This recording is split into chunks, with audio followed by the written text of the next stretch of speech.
Welcome to NHL Tonight. First shift in for EJ Radicam, Adnan, Virk. A pleasure to be alongside Mark Parrish. It's been a minute for me and Perry. Good to see you, buddy. Good to be back with you, my friend. So first off, I travel for Amazon Prime Monday Night Hockey. I don't know about you. When I go into different hockey arenas, whenever I see a jersey, I go, oh my God, it looks so cool. So I had to buy this Blues hoodie. To me, I'm like, whether or not you're a Blues fan, which I'm not, the Blue Note, one of the great jerseys in all of sports. The baby blue and the yellow, and it's hard for me. The old North Stars, North Division. This is a tough one for me to love. But I have never, you know what, as much as I'm going to get in trouble for home, I've always had so much respect for that organization, the Blues.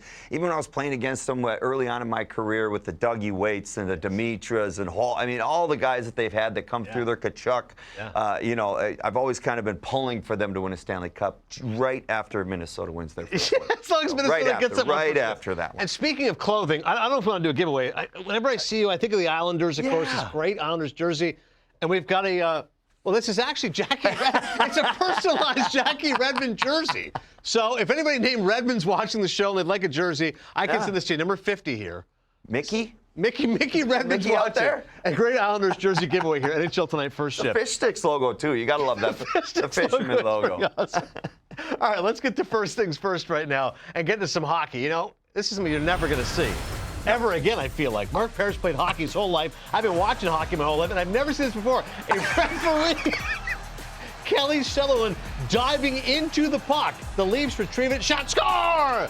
A massive turning point in the Avalanche-Leafs game. Watch it again.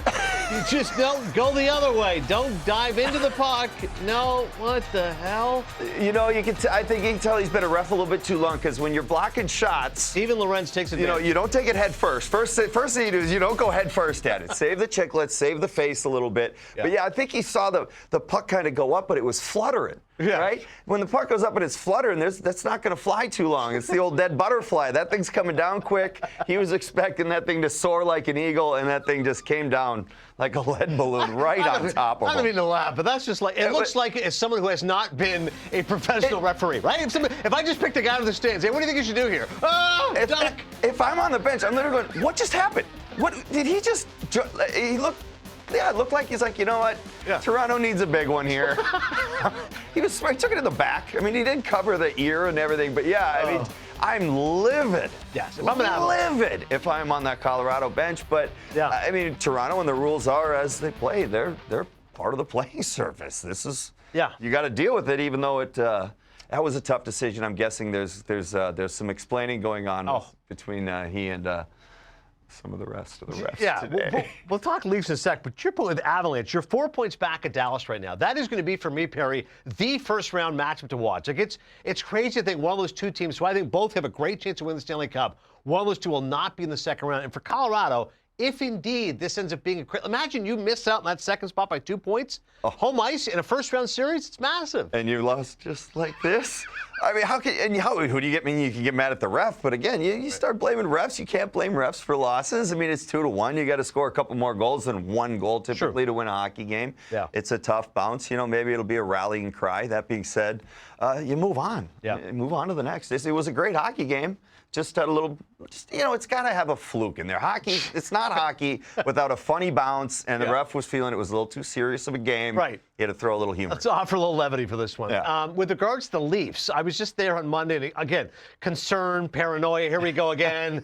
Teams won 1 of 6. Talking to Craig Berube, their head coach, is always so great, has a great sense of humor about things.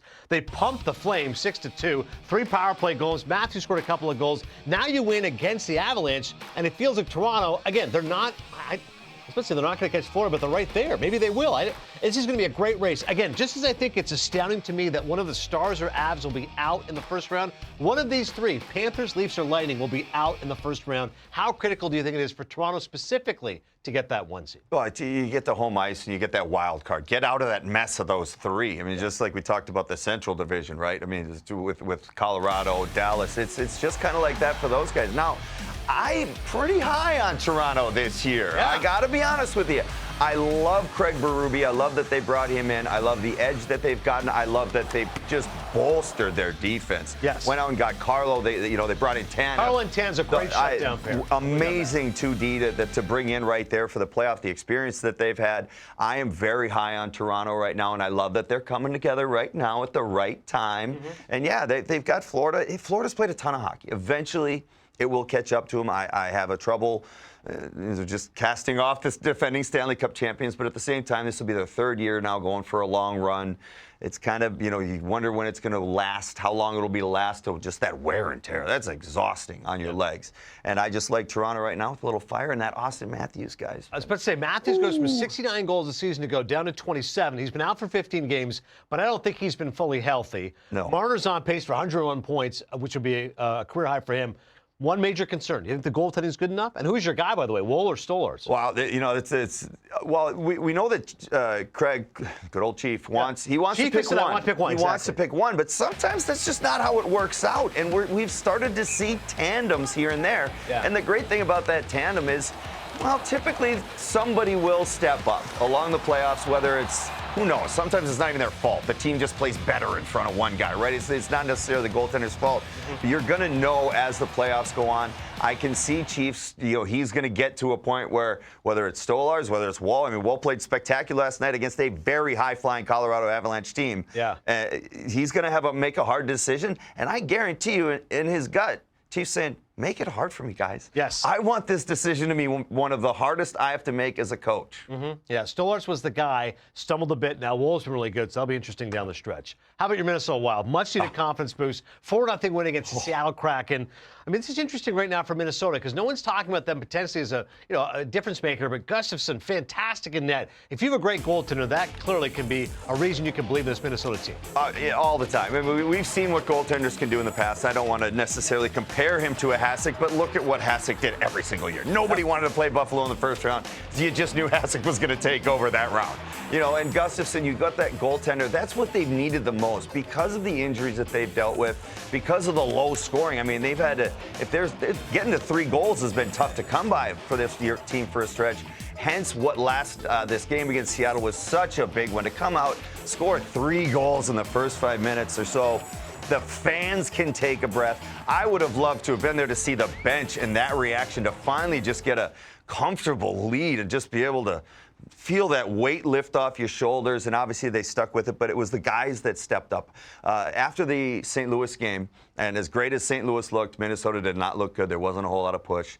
They have a closed-door meeting, and who is it that steps up and up? Or obviously Foligno. Foligno, unfortunately, is hurt, but the Hartmans, the Zuccarellos, the Boldy, even though he's a young guy, he's looked upon now as a go-to guy. He and Rossi and Zuccarello are the guys now offensively, and they've taken upon themselves, get Boldy off that schneid. Hopefully Rossi, again, isn't hurt for too long, the IR, but this team is just full of so much character. And I think there might be a little belief that they might be getting a little help coming down the stretch here. Yeah. That they might be getting somebody back, and I don't know how sure that is or when it might happen, but there's certainly some rumblings.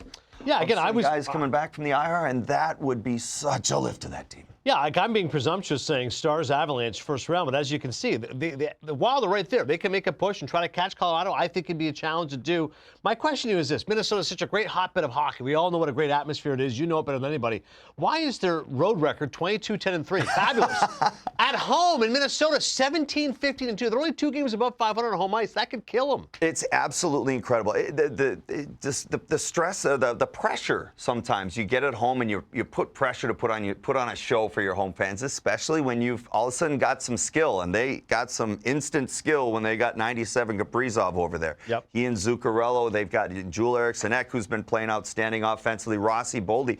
We've got some players there in Minnesota now, and they can play. When they get clicking, it is fun to watch. So when you get home, you want to put on a show for the fans. On the road, you're more into this. You're zeroed in. You're in the hotel. Yeah. You're just thinking about the game. You're with your teammates. You're talking about the game at dinner. You're talking about everything. You're zoned in, and you can really just focus on those details, the little defensive structures, the systems that win hockey games in the NHL, not so much the show. And that's where the Minnesota Wild team has their success, when they find that game. Now, again, they just have to play that road game at home. Yeah. You know, we got a couple weeks to figure it out. They got plenty of time. Just pretend they're on the road, then they'll feel better. Yeah, about exactly. Things. You're not allowed to stay at home. Can they switch their jerseys to the NHL? They make the ownership call in and be like, we wear the roads at home now. Big one tonight, Lightning and Stars, a rematch, the 2020 Stanley Cup Final, which the Lightning won in 6 games. Maybe a Stanley Cup Final preview of this season. You and I were talking off air about teams you like right now from the West to the East. Check out the head-to-head. Both these teams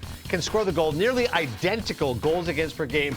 Both power plays are great. Anything when you're above 22%, and the penalty kills are both excellent, both of them 80%. The Stars have been the best team in hockey for 3 months now. League best 24-8-3 record, 729 points percentage, and 3.6 goals per game average since December 23rd. No Miro, no problem without Heiskanen. I think the Stars are a team that looks like they're gunning towards the Stanley Cup Final. Oh, I'm loving this matchup because of that. I love all the potential. Coming down late in the stretch, everybody's playing their best hockey, so you're going to see everybody's best against you, and you get a possible matchup, so you got to want to put it. There's always that putting a little seed in the back of the head that if we do run into you, this is what's going to happen. Obviously, the championship pedigree on both sides now. Now with Dallas, of course, the one thing was where's the cup rings? Well, they brought in Rantanen. Yeah. I mean, they've got the experience now. Tampa's got plenty of experience. I can't rave enough about John Cooper. I just love what he's been able to do in Tampa. The way he has been able to just plug different players in and get the best out of different players and create the next superstar and from his next depth has just been so much fun to watch. So these are both these two teams. I would not be surprised one bit if we saw in the Stanley Cup Finals. Yeah, I feel really good about the Stars. And for the Lightning, it's funny. Like, I may have overestimated them a little bit earlier in the season, so they're better than you think. And then you go, no, you know what? Again, kind of your point with Florida, there's been so much wear and tear. When Tampa, you go, well, they're not as great as those teams that won the Cup, but they're still awfully darn good. Yeah. So maybe there's been a slight slippage, but it's not as much as you think. They still have to be considered a perennial contender because of Vasilevsky, Hedman, et cetera. Gensel's come in and done a nice job. Hagel. I mean, they still have the star power to pull it off, so you're not going to doubt it. Yeah. You can't. And again, Vasilevsky, when they can dangle rings in front of you, how can you say no? It's true. This guy can steal a series. He's done it before. He can do it again. Should be a lot of fun tonight. They've split the last 6 meetings, by the way. Lightning and Stars, that game, the game of the night tonight in the NHL. Still to come here in NHL Tonight first. If we're just getting warmed up, how about the power rankings of Dan Rosen? Sure to inflame at least 1 or 2 fan bases, I promise you. Are the Capitals the best team in hockey? Dan will tell us next.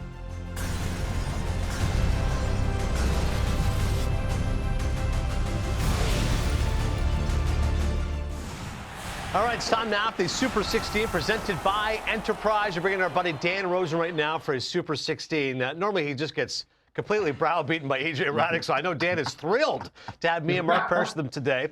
First off, it was great seeing you down there at the GM meetings. I was talking to my buddy Jason Demers on our podcast, NHL Unscripted, and as I was asking him about it, he started to audibly yawn. I said, I have an issue, JD? He goes, no, these GM meetings, goes, like they're doing anything. They're still sitting there golfing. So can you please dispute the fact that there's actually work there being done? Yes? It's a former player who has no idea what's going on. That's pretty much what it is, right? I mean, let's be honest. He's a former player who has no idea.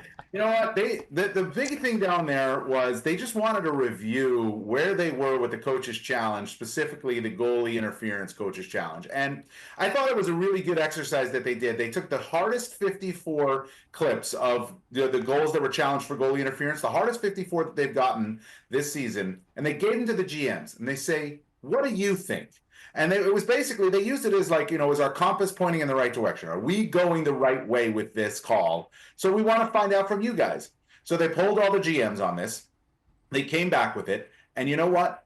Overwhelmingly, 52 of the 54 clips, the majority of the general managers agreed with the Situation Room in Toronto on the call that they made in the review. So it tells you something, right? It tells you that there's consistency and it tells you that they're going in the right direction. Now, only one of them was unanimous because these are subjective calls, but majority rule, and that's how they came up with it. So 52 out of 54, it tells you a lot about where they are with this. So that I thought was very interesting. And then there was, talk among a lot of other business stuff yesterday, including, we got a real rundown of what the NHL draft's going to look like, the decentralized draft. And also found out that now the clubs may be like, we might want to go back to the old style. They haven't even had this one yet. The league's like, we're going to have this, and we'll see where we're at. And now we'll put it to a vote again if you want to make a change. And also, because of the success of the Four Nations face-off, they don't know if they can have an all-star game the way we've had the all-star game in the past, right? So UBS Arena is supposed to host the 2026 all-star game, sort of a send-off to the Olympics,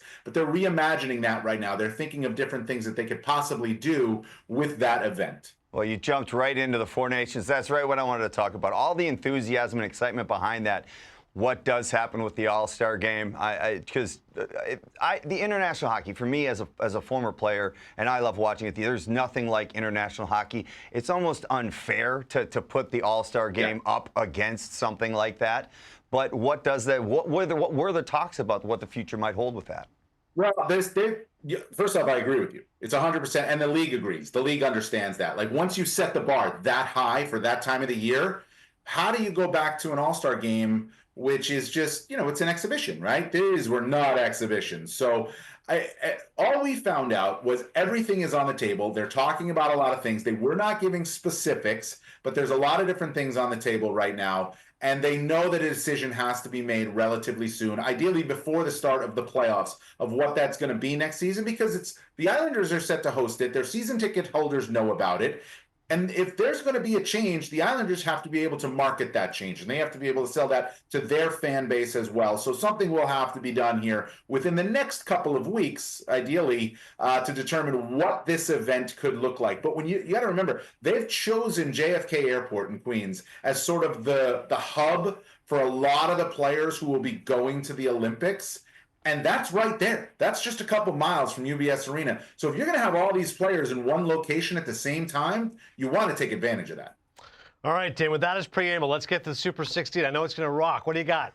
All right, here we go. We got to put it up the board. We'll go 16 through 13. You got the Minnesota Wild. Listen, it's a drop for them. Wow, I know Perry's Wild. I'm right here, but Dan, I know you're right there. I've been watching, and I get it. I've been watching, and I can't argue with you. I can't argue with you. You gotta get it. They won against Seattle. They won against LA, but they've got 5 wins in their last 12 games. So bit of a drop for them. The New Jersey Devils, they drop a little bit too. Yes, they've won 4 out of 5, but that game against Columbus, that didn't exactly speak to promise, right? They won the game 2-1, but they were outshot in that game 46-20, including 24-3 in the third period. Then you got the Montreal Canadiens, not ranked last week. The Canadiens 2 wins in a row, points in 4 straight, 8-1-2 since the break. They're in a playoff spot. And the St. Louis Blues move up a little bit. The Blues, big one for them tonight against Vancouver for playoff purposes, won 3 in a row, 5-7. I mean, they've been rolling for a while now. So there's your bottom 4, if you will. But the Wild, it was hard for me to drop them. It really was.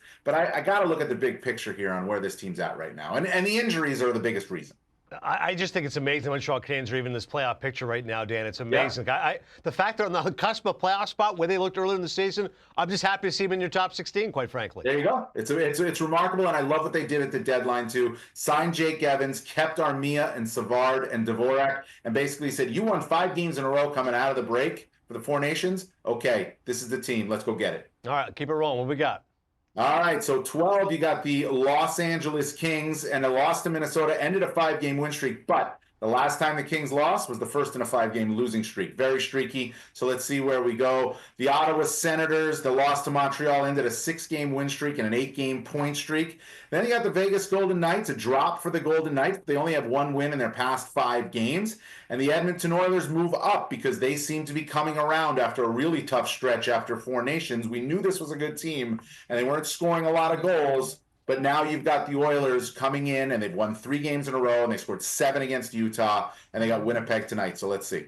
Yeah, and I'm loving that you got Oilers still in there right there. Yeah, they're kind of going through some ups and downs, and it's been a tough year. They've played a lot of hockey, and we don't know how much this Four Nations truly has affected these guys. That was some big, heavy hockey on guys that are going to be playing a ton of minutes, and especially like a Connor McDavid, who has played a ton of minutes. So I'm not too surprised. I'm glad they didn't slip too far. I was keeping an eye on them on you, Dan. Yeah, they slipped last week. It wasn't a good, but they've won 3 in a row, so they've come back. And I know that, listen, they should be a top 10 team, right? They should be, so here they are in at 9. Vegas should be a top 10 team as well. They drop a little bit because of the way they've been playing, but you know and I know that Vegas knows exactly who they are and what they're good at, and they'll get back to it. Yeah, Vegas, a great defensive team. There's no question about that. That style of play will translate well to the playoffs. All right, what do we got next? All right, let's flip it around. So you got the Toronto Maple Leafs staying put right at 8. I know they got a big win against Colorado, and they also beat Calgary. and we're going to look and see the Florida Panthers dropping, right? The Panthers have lost 3 of their past 4. The Leafs, who are at the Garden tonight, Madison Square Garden, they've won their past 2, but the one win that Florida had in their last 4 games was against Toronto a week ago, so they stay ahead of them. The Tampa Bay Lightning won their last 2. They have points in 3. Big one against Dallas tonight. First of 3 straight on the road for them. They also got Utah and Vegas. And then the Dallas Stars, a bit of a drop for them. Only 2 wins in their past 5. And the losses are to Colorado, Edmonton, and Winnipeg. I like Dallas a lot. I really do. But when you lose to those 3 teams, I got to drop you just a little bit. Just a little bit. I'm pretty high on Dallas there, too, and I love the moves they made. And there's a little bit of the acclimation period for Rantanen, some of the moves they make. It always takes a little time for the dust to settle. So I understand where you got, but I think I'd still keep them up in that top 4 for me.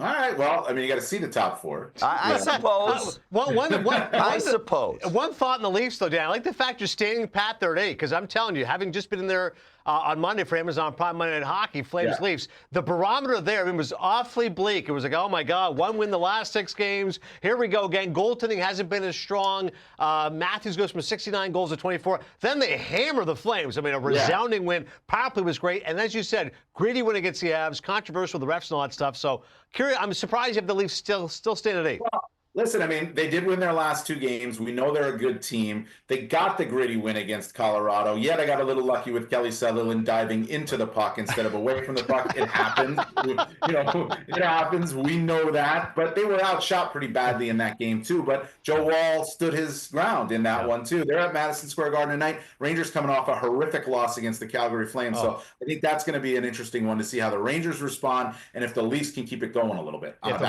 You're right. If the Rangers don't make the playoffs, that loss is going to haunt them. The Flames in the second game of back-to-back, and you score 1 goal against a wounded opponent. Top 4, give it to us. All right, top 4. You got the Winnipeg Jets, a little bit of a drop. I know they had a 3-game winning streak before losing to Vancouver, but they're just 5-4-1 in their past 10 games. Then you got the Carolina Hurricanes. And the big reason the Jets drop a little bit for me is the Hurricanes. They've won 7 in a row, and they've outscored their opponents 24-9 in that stretch. Colorado's at 2.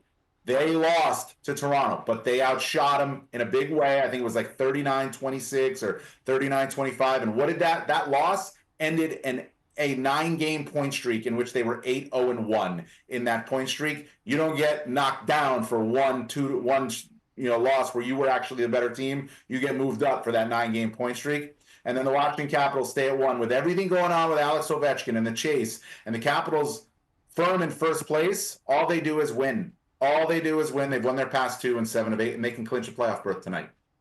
The Winnipeg Jets with 98 points, which is tied for the most in hockey. You don't believe it's a top 3 team? I got to tell you right now, I think, and maybe it's because of playoff past, but I think the Winnipeg Jets are 3rd in that division. Wow. I think it's Colorado, Dallas, Winnipeg. And Colorado is just now figured it out because they've made so many changes. Dallas has been it's been a rock all season long. So has Winnipeg. Show me in the playoffs. And that's exactly what I was thinking with that Carolina that jumped in front of Winnipeg. That was exactly what I was thinking with them, and that's where I maybe would have made my change in the top 4 with that Dallas and Carolina. But yeah, it's that same thing. Great, you've had some great years, but show us. Go win one. Yeah. So 7 wins in a row for Carolina, and the way they're playing defensively, it's pretty remarkable. But again, they thought they had the game breaker in Mikko Rantanen. He wasn't a fit, I guess, and now, let's see, because they still don't have that quote unquote game breaker that you want to have in the playoffs. But their style of play, is it sustainable enough to get through 4 rounds? It hasn't been yet. It is amazing to think Connor Hellebuyck is going to win his 3rd Vezina, but you're right, hasn't proven well in the playoffs. And now for Kevin Cheveldayoff and Scott O'Neill, they needed Baltimore material. They got it from an unlikely source, perhaps, in Dan Rosen, who did not have them in the top 3 on the week of March 20th. Very unlikely. Right on there. Nailed on there. Thanks, Dave. Good stuff, man. Talk to you soon. I appreciate it, guys.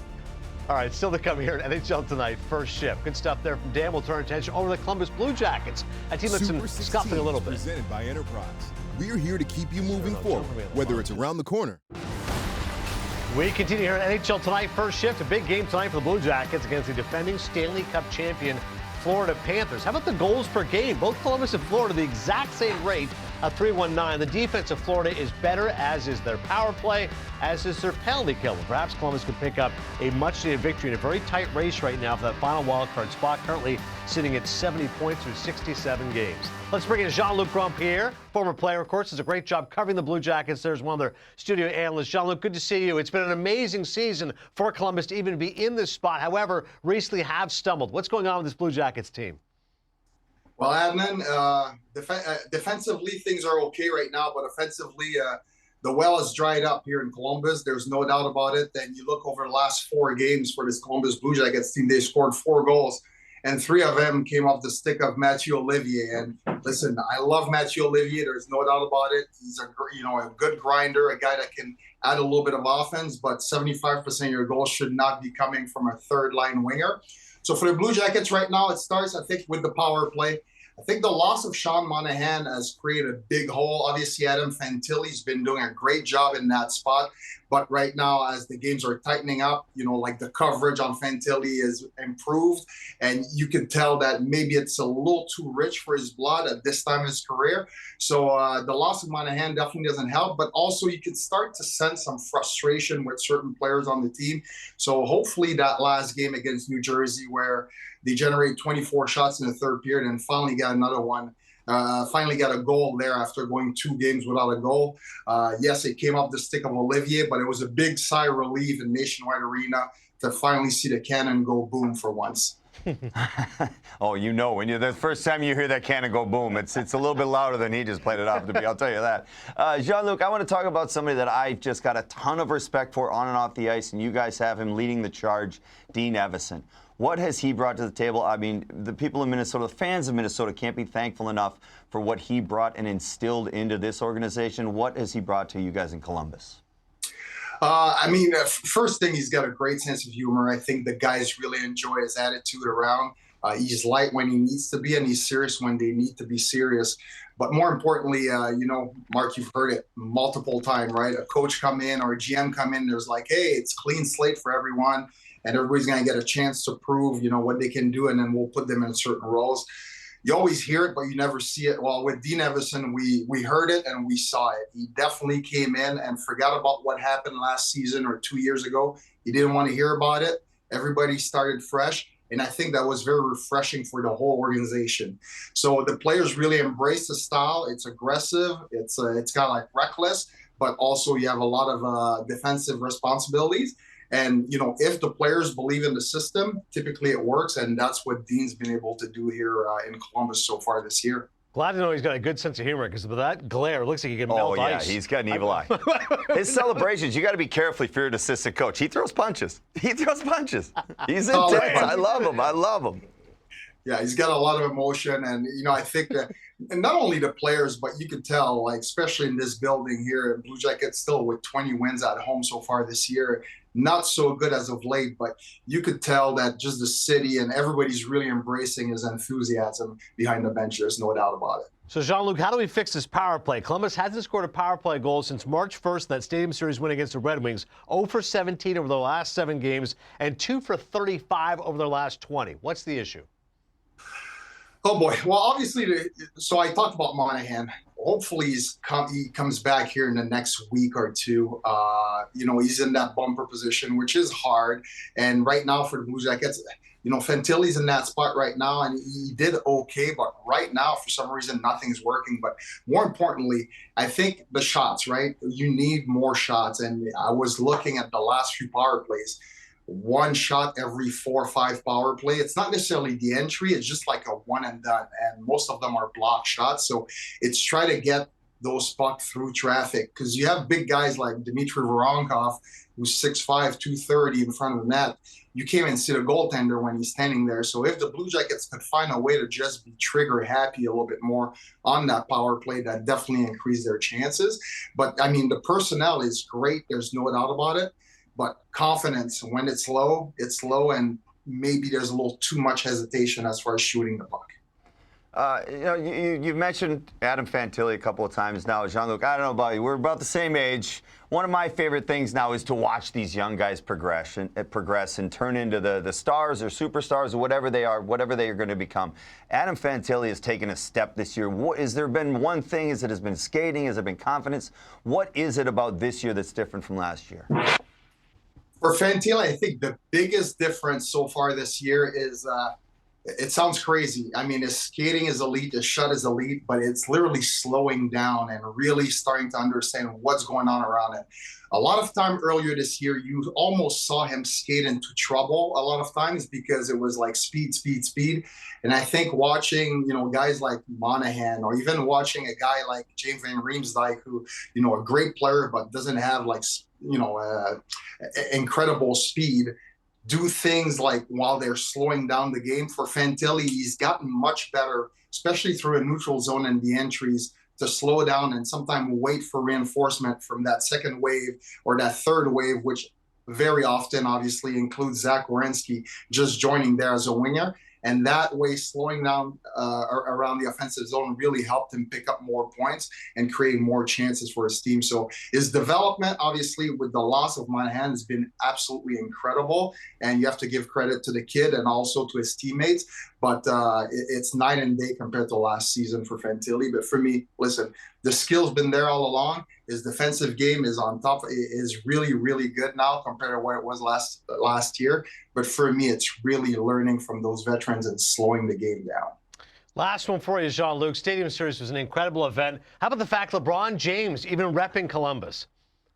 Yeah, that's pretty cool. I just saw this. I saw that this morning when I woke up. And listen, that jersey, when it first came out and I saw it on picture, I wasn't fully sold on it. And I saw it in person. I was like, what a fantastic jersey. But to see, LeBron James, obviously from right around the corner here, rocking that jersey yesterday, that was pretty special. And yes, Blue Jackets Nation is extremely proud, not only of the event that the NHL was put on at the shoe, OSU, but obviously to see LeBron James rocking the cannon. Definitely a big plus here, and hopefully it brings some good luck here and a 2-point here tonight against the Florida Panthers. Well, certainly for you and Jody Shelley, I'm pulling for the Blue Jackets. Big game against the Florida Panthers tonight. Jean-Luc Grandpierre, which translates to Jean-Luc Big Peter. I love it. You got it, Adnan. Thank you so much, and have a good rest of your evening. All right, good stuff there from Jean-Luc Grandpierre. Once again, you can catch him in the Columbus Blue Jackets telecast there as a studio analyst, doing great work for them. Still to come here on NHL Tonight, first shift, Sidney Crosby. Trevor a Penguin? Playing a little word association with Mark Parrish. You're going to love this coming up next. NHL Tonight, first shift continues. It's time now for First Word. That's right, no J.D. Lindbergh today. Our producer, Sanford Appel, though, also a creative guy, wants to get a little goofy here. Perhaps we could test out, Perry's vocabulary, maybe a thesaurus. I'm going to give you a topic. You give me your first word. So first thought that comes to mind. Got a bevy of topics here. Away we go. First one is President's Trophy. First word is? I like Capitals. Yeah, I didn't even have to look up to see it. I love what Washington's doing this year. With how they've been able to balance, let Ovi take in 4-minute power play shifts and chase for the goal-scoring record and still be the best team in the league is absolutely mind-blowing to me. They've got a perfect mix going of this young guys that they've brought in that mesh together at Protas. I am a huge on Protas. Yeah, obviously, Tom Wilson, the goaltending combo with Thompson leading the charge. Charlie Linger, my old St. Cloud State Husky boy right there, too. I love what Washington's got going. They have absolutely, to me, been the story of this season, or stolen maybe the storyline away from the Columbus on this season for me. Tom Wilson, by the way, 30 goals, one of the more underappreciated stories of the year, how good he's been for them. I'll go Winnipeg Jets. I love Scott O'Neill. And obviously Scheifele and Connor, and Hellebuyck's going to win his third Vezina. But you're right. Feels like either one of those two teams, maybe Dallas, but probably going to be Winnipeg or the Caps. First word continues. 8-9-5. Speaking of the great Chase. 8-9-5. Is he going to get it this year, basically? I mean, I can't bet against him. He's how old is he? And he still keeps scoring at a clip that he is. But 8 more goals, and we've only got... I am going to 14 games left. Beg and will no, because I want to make sure he comes back next year. I want to guarantee. This is too much fun. So your first word is too no. Much fun. That's no, your my first word is no. 8-9-5, no. No. Because you want Ovechkin to come back. I want him back. No. And also, we have to have people talking about the fact is, when's he going to break it? You'd rather not just get it done now? No, he's gonna break it. I want him to get greedy. I was the first one talking to him a couple years ago, saying like, I don't want him looking at 900. I want him going at 1,000. I mean, could you imagine that? But could you imagine? What is it though? I mean, look at what he's doing still now. The team's winning. Yeah. If it keeps working for both sides, why? If you had to guess a change goal it? total, I would go between 930 and 950. All time. I was right around 950 was where my head was going to be feels at. like it. But boy, to be that close to 1,000. That is true. As a goal scorer, we're greedy. Us goal scorers are greedy. Fair You know point. us, AB. You know us. It's a good thing. All right, playoffs on Broadway. First word. The Rangers right now are in a dogfight with the Montreal Canadiens. Of all teams, the Habs are right there with them. The Rangers won the President's Trophy a year ago, 72 points right now. Playoffs on Broadway. I think the lights are out on Broadway this year. Wow. Lights out. They're struggling. They've got to find their game now, and there's still the up and down in their game. That collapse, that game we saw, Calgary. Calgary, that's right. Calgary, It's 2-1 loss, yeah. These can't happen at this time point of the year. They've got to be winning this team. This is a team that won the President's Trophy. They've got the lineup. They've got everything going.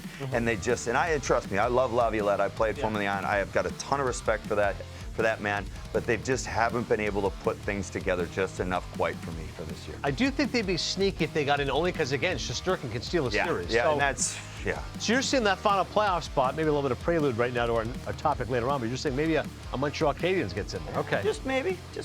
Next topic, first word continues. Sid, forever a Penguin. Oh, eternal.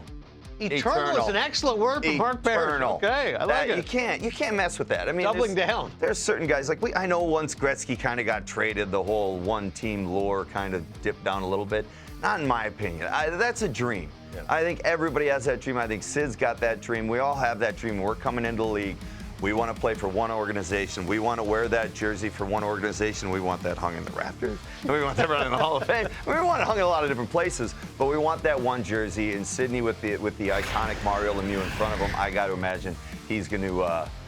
He appreciates that, and I just can't see Pittsburgh letting him. It would it'd be like watching Ovechkin wear a different jersey. It just wouldn't be right. It feels like he's the guy who's committed to Pittsburgh. They've obviously had great success, winning multiple Stanley Cups. The only scenario I would think was if it had been a Ray Bourque situation with Boston, and he had not won a Stanley Cup and wanted to go chase one, but he's won the Cups at Pittsburgh. He's well established there. I'm with you. Eternal's a great word for him. Yeah, he's on it. He's on the Mount Rushmore. He doesn't have to prove anything else, but he just seems to want to. Yeah. The fact he's still having a successful season with the Penguins and is not going anywhere shows how great Sid is. All right, two more topics for you. Hart Trophy. First word. Nathan. McKinnon. I mean, how can you not? He's literally just from the last 2 years. Last year winning it. He's third right now in the FanDuel odds. Incredible. He's behind Draisaitl and Hellebuck. And I love that the Draisaitl. I get it, right? There's a lot big emphasis on goal scoring. I love that. I truly respect that as the goal scoring. Yeah. I don't know with the help of Connor McDavid there, and of course you can turn around and make that exact same argument with Nathan McKinnon, with Cale Makar minus Mikko Rantanen, but for quite a while this year. Yeah. The way Nathan McKinnon plays, the way he takes over a game, I mean, he controls, it seems like, every single game when he gets going. Nobody skates as fast as he is. Nobody does anything as fast as he does, except for maybe that 97. He's a little bit more. No, but I'm surprised by those odds, because I'm with you. Someone just said to me, again, this is the first word. I'm like, oh, McKinnon's the guy. Yeah.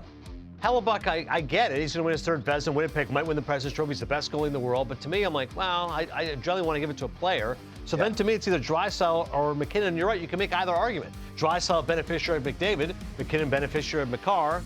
We shall see. And Other guys. I'm with you on the MVP going to a forward, too. Those goalies, you already got your trophy. Right? And, I mean, a lot of respect to Jose Theodore and Carey Price. Sometimes they deserve it, but you know. By the way, rounding out the top five, Kucherov, McDavid also still in the mix. So as always. As well. Right. Last topic for first word. With bated breath, I want to hear this first word. Canadian drought to end. Canadian team has not won since the Montreal Canadiens back in 1993. The Jets might win the President's Trophy. The Leafs might be top spot in the Atlantic. The Oilers are going to be there. The Senators are going to make the playoffs. The Habs might make the playoffs. Look at this. Among Canadian teams' most recent Stanley Cup winners, you're going back seeing a whole lot of Oilers. How about it? I'm very high on Toronto. Winnipeg scares me a little bit. That's a non-Canadian pair. This would be big. This is right. I want to stand up for the Canadians teams, but there's this team and there's a couple teams in the South that I really like in the West, and I truly think that Stanley Cup winner might be coming out of the first round in that Central Division between Colorado and Dallas. All right. Most likely team to win the Stanley Cup for the Canadian team: Winnipeg, Edmonton, Toronto. Of those three. Right.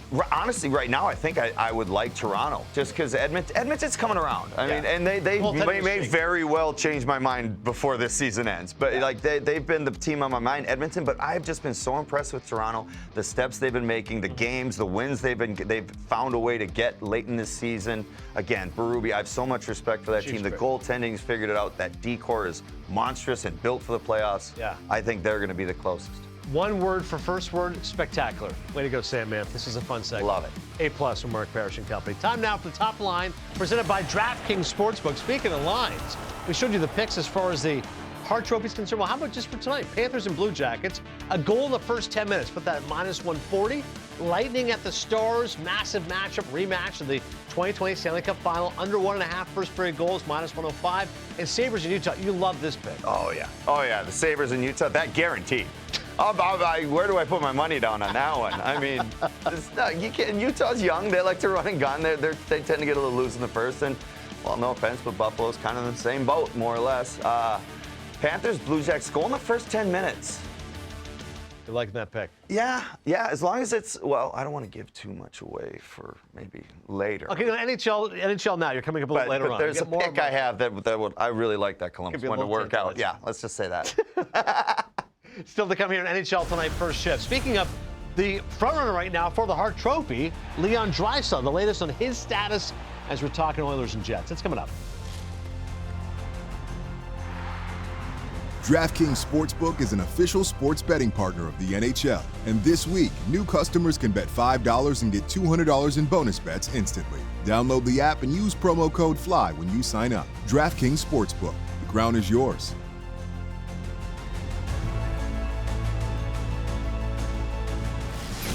All right, almost time to wrap things up here in NHL Tonight first shift with some news to pass along, courtesy of our buddy Elliot Friedman. As Kane returns to the ice for the team, Chris Knoblauch announces Leon Draisaitl is doubtful tonight versus Winnipeg day-to-day. By the way, that is Frage's thing, the WIG. You're thinking of WPG. That's not losing your mind. By the way, if Draisaitl doesn't play, it'd be his first absence of the season. He rarely misses a game, Perry. This guy's an Iron Man. He's only missed 5 of the Oilers games since the start of the 2018-2019 season. He's played 518 of 523. One thing you don't talk about Draisaitl enough, he's a tough guy. And that's a big man. When big men, there's little tweaks can be a bigger issue for the big men. You know, like we can have some little tweaks as little guys, we can kind of hide it. Yeah. Those big guys, they can't at all. There's too much weight. You know, and when you get a chance to obviously get a, oh my God, I went blank. No, it's fine. Do it again. No problem. Yeah, I totally.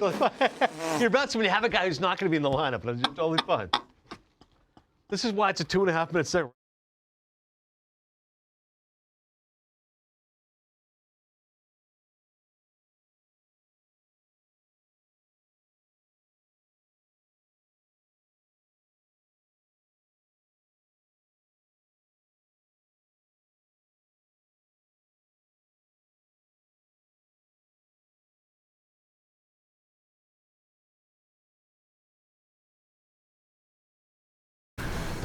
Almost time to wrap here in NHL Tonight first shift. First this tweet, courtesy of our buddy Elliot Friedman. As Kane returns to the ice with the team, Chris Knoblauch announces Leon Draisaitl is doubtful tonight versus Winnipeg. He's day-to-day, and that's just phrase being silly, by the way. Normally it would be WPG, not WIG. But it's amazing, Perry. One thing you forget about Draisaitl is just what an Iron Man this guy is. This would be his first absence of the season, and going back to the 2018-2019 season, he's missed only 5 games. 518 of 523 for a guy right now who's favored to win the Hart. Who plays big minutes, who's got a big body, who uses that big body. That's incredible. That's a heck of a streak. The NHL is a very physical game, as we know. This guy's carrying the mail. He's got a target on his back, and he's been able to play that many games. I think you play that many, you kind of deserve, like, hey, yeah, shoulder's a little sore tonight, coach. Hey, he's also one of those players that right now is not the most important time to have him. Yeah. You make sure, if it is just a little tweak or whatever it may be, minor something,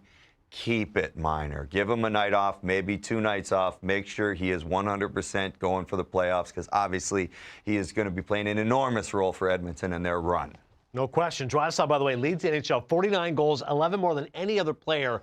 He's trying to become just the 15th skater in NHL history, 4 or more 50-goal seasons. Amazing. Ovechkin, Pavel Bure, by the way, 2 most recent guys to do it. For Winnipeg, quick thought, they've been held to 2 or fewer goals, 6 of their last 10 games. Power play struggling. Any concerns here for the Jets? This is a Western Conference final preview here, potentially. Oilers-Jets. Only a little. When it comes to the power play, they've got enough scoring.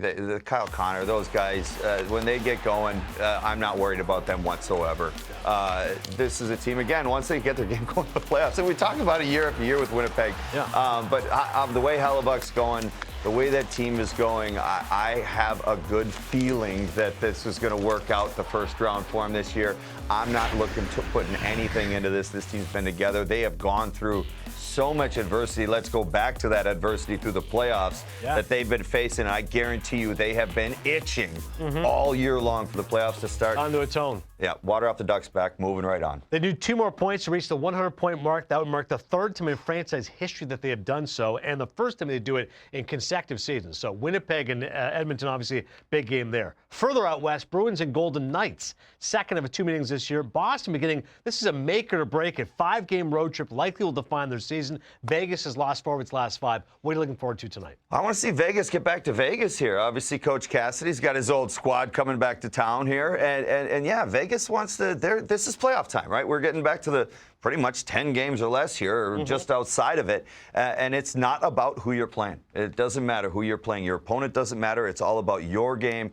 And Cassidy, good old Butch Cassidy, knows exactly what he's doing. He knows how to get this team in shape. He's got the cup to prove it, and he is going to go out there and just worry about his Golden Knights and forget that he was part of Boston, even though you always want to get back at that old. You always want to get back at the old organization. Yeah. If you're a player, you're a coach, or whatever, it's human nature. Yeah, 100%. Love the Butch Cassidy and the Sundance Kid. By the way, Eichel, he's already set a Golden Knights single-season record with 80 points. 15 games left. Do you think he gets to 100 points?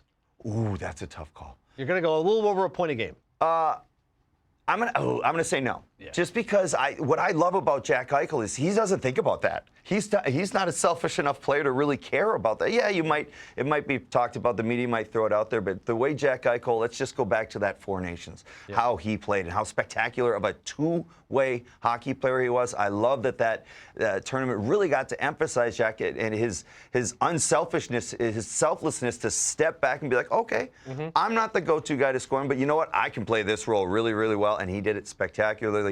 I think he's one of those guys that's going to be pivotal for Vegas, and the way he plays and continues to play, the team just follow him. He knows how to win. And Vegas, unlike your Wild, they love being at home. At T-Mobile Arena, Vegas 24/7-3. I mean, they are incredible on home ice. Good news for them, Bruins, Golden Knights for Vegas, that they'll be at home. How about this tweet here involving the Carolina Hurricanes latest here? Walt Ruff. Rod Brind'Amour says that Dmitry Orlov will likely return to the lineup tonight after missing 5 games due to an upper body injury. Andrei Svechnikov, upper body injury, traveled with the team, but he is doubtful to play as the Canes try to move their win streak to 8 in San Jose. No, obviously, those are good signs. Dmitry Orlov's very underrated. He's a great defenseman in this league. That was a good pickup by Carolina. Yeah. And then you get Svechnikov. He's a game breaker. You get him back. So just, you talk about injuries. When you start to get those guys back in a little bit, just they're in the mix and back on the plane and back on practice on the ice, you get excited. You start to get a lift. Like, we're getting back. We're coming back at the right time. We're starting to get healthy. Hurricanes, again, looking for their 8th straight win for the 2nd time this season. And again, in honor of Mark Parrish, Islander great. Let's go. Close things off here. Islanders, your own Mickey Redmond jersey, or Jackie Redmond. Not sure who it is, but whoever wants it. Go ahead, tweet me, DM me. You can have an Islanders jersey. Look at the fish chops, like Perry said. It's iconic. You'll see more of Mark Parrish coming up. I'm Adnan Virk. Thank you.